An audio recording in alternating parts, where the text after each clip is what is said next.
Internet جو ہے یہ غالباً 1983 کے اندر یہ ایجاد ہوا، اور اس کے ایجاد کا مقصد یہی تھا، مثبت اس کا مقصد تھا کہ بھئی زیادہ سے زیادہ لوگوں کو فائدہ ہو، اور جو ہمارے درمیان میں فاصلے ہیں وہ سمٹ جائیں، اور لوگوں کو اس سے فائدے ہوں۔ آپ نے دیکھا ہوگا عموماً کہ آج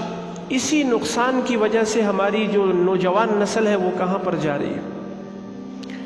وہ اس سیلاب کے اندر، فحاشی اور یعنی کے سیلاب کے اندر بہتی چلی جا رہی ہے، اور روزانہ میڈیا پر کیسز جو ہے وہ اس کے بڑھتے ہوئے ریشو ہمیں کیا بتا رہے ہیں کہ آج کا ہمارا نوجوان انٹرنیٹ کا اور اسی طرح جو ہے وہ سوشل میڈیا اور اسی طرح یوٹیوب اور فلاں کا استعمال غلط کر رہا ہے یا صحیح کر رہا ہے۔ تو اس لیے ان چیزوں کے کہ بھئی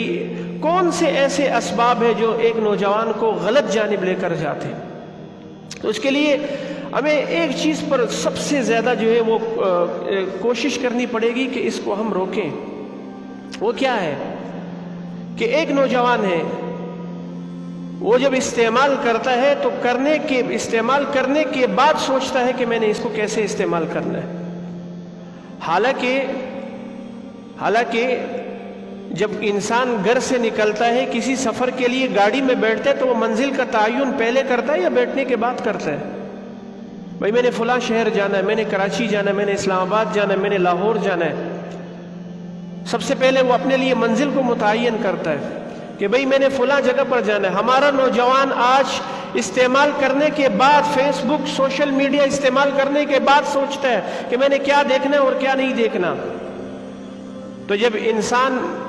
منزل کا تعین بعد میں کرے گا تو یاد رکھے پھر آگے اس کو کہ منزل متعین نہیں ہوتی تو اس کی جو راہیں ہوتی ہیں وہ خطرناک اور حادثاتی جو ہے وہ انسان کے لیے ثابت ہوتی ہیں۔ پھر اس کا نتیجہ کیا ہوتا ہے کہ آج ریشو دیکھ لیں، آج آپ ریشو دیکھ لیں۔ ابھی گزشتہ دنوں ایک شادی کے اندر تقریب تھی، تو 2 نوجوان دیکھے کہ وہ غالباً کوئی پب جی کے نام سے کوئی گیم ہے۔ اب کھانا لگ گیا، ہم کھانا کھا رہے ہیں اور وہ 2 لڑکے اسی گیم کے اندر اتنے مصروف ہیں کہ ان کو پتہ ہی نہیں ہے کہ ہم شادی حال میں کھانے کے لیے آئے ہوئے ہیں۔ ابھی یہ کچھ پھر ہم نے ان کو بتایا کہ بھئی کس مقصد کے لیے آئے ہو، جب نہیں آنا تھا تو پھر کیوں جو ہے وہ آئے ہو، کھانا نہیں تھا تو مقصد کہنے کا یہ ہے کہ آج ہمارا نقصان، ہمارے نوجوانوں کا سب سے بڑا دشمن جو ہے وہ اس سوشل میڈیا کا منفی استعمال ہے، اس کا ناجائز استعمال ہے، اس کا غلط استعمال ہے۔ یہ ایک ایسا سیلاب ہے، یہ ایک ایسا لاوا ہے، اگر ہم نے اپنی نسل کی حفاظت نہیں کی تو یاد رکھیں ہماری نسل اس جو ہے وہ اس کے سیلاب کے اس جو ہے وہ بہتے ہوئے سیلاب کے بہاؤ کا جو ہے وہ نظر ہو جائے گی۔ تو اس کے لیے ہمیں اپنا کردار ادا کرنا چاہیے،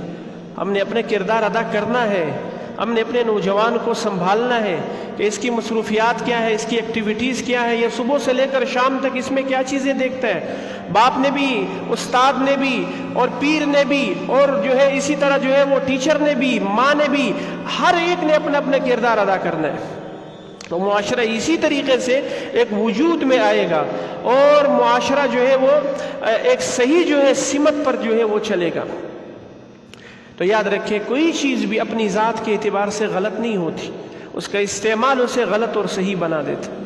اس کا غلط استعمال اسے غلط بنا دیتا ہے اور اس کا صحیح استعمال جو ہے وہ اس کو صحیح بنا دیتا ہے۔ تو اس لیے ان چیزوں کو جو ہے ہم نے دیکھنا ہے کہ ہمارا نوجوان آج جو ہے وہ اسی جو ہے وہ غلط سیلاب کے اندر بہنا چاہے۔ تو اس چیز کو ہم نے غور سے اور جو ہے وہ اپنے معاشرے کی جو خرابیاں ہیں ان کو دیکھتے ہوئے اس پہ فوکس کرنا ہے کہ بھئی کون سی ایسی چیز ہے کہ جس کو جو ہے دیکھ کر جو ہے آج ماں باپ کو پتہ ہی نہیں ہے کہ ہماری اولاد کیا کر رہی ہے، وہ اپنے کاموں میں مصروف ہے، اولاد اپنے کاموں میں مصروف ہے، اور اسی طرح جو ہے ان کو پتہ ہی نہیں ہے کہ میرا بچہ جو ہے، یعنی مہینہ ماں باپ کو ایک گھر میں رہتے ہوئے ایک دوسرے کا آمنا سامنا ہی نہیں ہوتا۔ پھر نتیجہ کیا ہوگا؟ پھر وہی نتیجہ ہوگا نا جو گزشتہ دنوں ہوا آپ کے سامنے۔ چونکہ جب زنا کا معاشرہ عام ہوگا، بے حیائی کا معاشرہ عام ہوگا تو پھر اس کا نتیجہ یہی نکلے گا نا ان چیزوں کو روکنا ہے، اس کا سدباب کرنا ہے، اس پر ہم نے محنت کرنی ہے، اور محنت کرنے کے لیے ہر آدمی نے اپنا کردار ادا کرنا ہے، ہر آدمی نے اپنا کردار ادا کرنا ہے۔ بنانے والے نے تو اسے بنا دیا، اب بنانے والے نے تو بم بھی بنایا ہے۔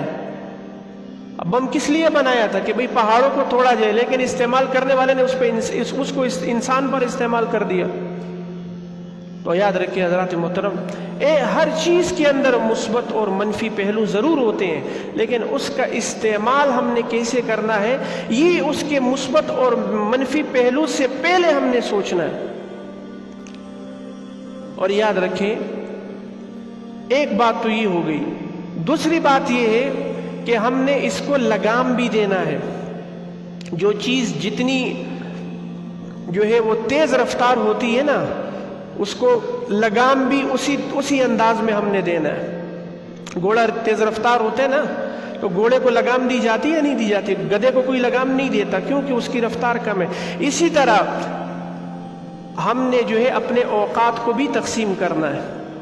یعنی کہ صبح سے لے کر شام تک، اور شام سے لے کر صبح تک نہ بیوی کا پتہ، نہ ماں کا پتہ، نہ بہن کا پتہ، اور نہ ہی جو ہے نا وہ رشتہ داروں کا پتہ، نہ کوئی جو ہے وہ دوست یار کا پتہ، کسی کا پتہ ہی نہیں ہے ہمیں۔ وہ صبح سے لے کر شام تک جو ہے وہ موبائل ہی موبائل ہے، اور اس کا جو ہے نا استعمال ہے، اور جو ہے وہ کانوں کے اندر ہینڈ فری لگا۔ نہیں حضرات محترم، یہ اسلامی روش نہیں ہے، یہ ہمیں دین سے دور کرے گی، یہ ہمیں جہنم کے گڑھے تک پہنچائے گی، یہ ہمارے نوجوان کا بیڑا غرق کر دے گی۔ تو اس لیے آپ دیکھ لیں کہ جب سے ہمارے نوجوان کے ہاتھ میں موبائل فون آیا ہے، جرائم کی ریشو بڑھی، اور اسی طرح جو ہے وہ جو زنا کی ریشو بڑھی، اور اسی طرح جو ہے نا فحاشی اور ریانی کی ریشو بڑھی یا کم ہوئی؟ تو ان چیزوں کو، ان محرکات کے بارے میں ہمیں سوچنا ہوگا کہ بھئی اس کا استعمال، ہم یہ نہیں کہتے کہ ہم اس کے خلاف نہیں، آپ استعمال کریں، لیکن یہ نہیں کہ آپ تلاوت سننے کے لیے بیٹھے تھے اور اختتام آپ کا جو ہے نا وہ گانے پہ ہوا۔ ان چیزوں کو ہم نے سوچنا،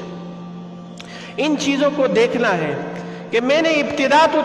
آیا تو سننے تلاوت تھا، لیکن میرے پاس اتنی ہدایت تھی نہیں کہ میں اپنے آپ کو جو ہے اس جو ہے وہ موبائل سے جو ہے وہ قرآن سن سکتا،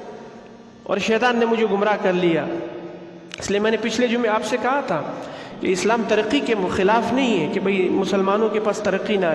آئی، لیکن ترقی سے پہلے انسان ہدایت کی بات کرتا ہے، اسلام ہدایت کی بات کرتا ہے، قرآن ہدایت کی بات کرتا ہے کہ بھئی ہدایت ہوگی، اب جب ترقی آئے گی تو وہ ترقی کا استعمال انسان صحیح انداز میں کر۔ ایک نوجوان کے پاس ہدایت ہے، وہ ہدایت یافتہ ہے، وہ تربیت یافتہ ہے، وہ فیض یافتہ ہے، وہ صحبت یافتہ ہے، اس کا تعلق قرآن سے مضبوط ہے، اس کا رشتہ قرآن سے مضبوط ہے، وہ اس کی مجلس اہل اللہ اور اللہ کے ولیوں کے ساتھ ہے، اس کی دوستی ایسے جو ہے وہ اس کے مجلس کے لوگ ایسے ہیں جو صحیح لوگ ہیں۔ تو یاد رکھے جب وہ استعمال کرے گا سوشل میڈیا کا اور اسی طرح موبائل فون کا، تو وہ غلط استعمال نہیں کرے گا، اس کا صحیح استعمال کرے گا، اور وہ گمراہ نہیں ہوگا، وہ اس جو ہے وہ موبائل سے بھی ہدایت جو ہے وہ نکالے گا، اور اس کو جو ہے وہ اخذ کرے گا۔ تو اس لیے ہم نے اپنے ان سدباب کو دیکھنا ہوگا۔ ہمیں پتہ ہی نہیں ہے کہ باپ کو معلوم ہی نہیں ہے کہ میرا بچہ جو ہے وہ ساری رات جو ہے وہ جاگ کر گزارتا ہے۔ کیوں بھائی؟ کس نے کہا تھا کہ بھئی رات کو جو ہے وہ 2 بجے سوئے اور صبح 10 بجے نکلے؟ یہ کوئی اسلامی روش ہے؟ یہ کوئی اسلامی طریقہ ہے؟ مسلمان تو فجر کی نماز کے بعد سوتا ہی نہیں تھا، مسلمان کا دن تو فجر کی نماز کے بعد شروع ہو جاتا تھا، اور یہاں دیکھ رہے کہ بھئی دن رات بنا ہوا ہے اور رات دن بنی ہوئی ہے، نہ پتہ ہے کہ بھئی ایک عجب سا نظام بنا ہوا ہے۔ حضرات محترم، ہم نے اپنی خاندانی اور اسی طرح جو ہے وہ معاشرتی زندگی کے اندر تبدیلی ہمیں لانی ہوگی، پھر جا کے معاشرہ سدھرے گا، پھر جا کے وہ بگاڑ ختم ہوگا، جو بگاڑ جو ہے ہمیں جو ہے وہ غلط کاریوں کی طرف ابھارتا ہے۔ تو اس لیے اس چیز کی طرف آج سوچنا ہوگا، اور ہم نے اپنے مقصد کا تعین کرنا جو ہے ہمیں پڑے گا کہ بھئی میں نے موبائل فون تو ہاتھ میں پکڑ لیا، اب کہیں یہ میں نے استعمال کرنا ہے موبائل فون کو یا موبائل فون مجھے استعمال کر رہا ہے؟ ان چیزوں کو ہم نے دیکھنا ہے کہ بھئی میں نے اس کا استعمال کس انداز میں کرنا ہے۔ کبھی کبھی ایسا ہوتا ہے انسان بیٹھتا ہے موبائل فون استعمال کرنے کے لیے اور اس میں جو ہے کیونکہ ہدایت نہیں ہے تو یہ خود جو ہے وہ اعلی کار بن جاتا ہے اور استعمال ہو جاتا ہے، اسے پتہ ہی نہیں چلتا۔